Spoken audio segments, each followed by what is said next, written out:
আজকে তোকে সমুদ্রে ফেলে দেবো। বাবা বাবা, মিনু আমাকে ফেলে দিয়েছে সমুদ্র পাড়ে, আমি তো অনেক ভয় পাচ্ছি, আমাকে এখান থেকে উদ্ধার করো। আমি এই পাখিটা দেখে ভয় পাচ্ছি অনেক। আমাকে দেখে ভয় পেও না বাবু, আমি তোমাকে একটা সুন্দর রাজ্যে নিয়ে যাব, যেখানে গেলে অসংখ্য বন্ধু পাবে তুমি, তোমার অনেক ভালো লাগবে।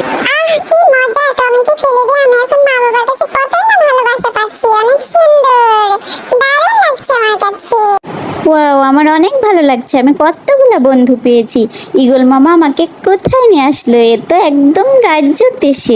কিন্তু ঈগল মামা, আমার তো বাসার কথা অনেক মনে পড়ছে, আমার মা বাবার কথা অনেক মনে পড়ছে, আমাকে আমার মা বাবার কাছে দিয়ে আসো না ঈগল মামা। আচ্ছা ঠিক আছে, তুমি আমার পাখায় ওঠো, আমি তোমাকে বাসায় পৌঁছে দিয়ে আসবো একদম। তুমি কোনো টেনশন করো না বাবু, তোমার মা বাবার কাছে আমি দিয়ে আসবো। ওই তো, ওই যে তোমার বাসা দেখা যাচ্ছে। আমি এখন কত আনন্দিত। টমি, তুমি কোথা থেকে আসলে এই আনন্দের মুহূর্তে?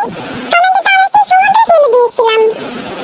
দাঁড়া, তোর কে একদিন আমার কে একদিন, আমি আজকে ঈগল মামাকে সাথে নিয়ে আসছি, তোকেও আজকে সমুদ্র পাড়ে ফেলে দেবো। তুই তোর ভাইকে নিয়ে ফেলে দিয়ে আসছিলি, আজকে তোকেও আমি একদম সমুদ্রের মাঝখানে ফেলে দেবো। চল আজকে আমার সাথে, তুইও বুঝবি কেমন লাগে।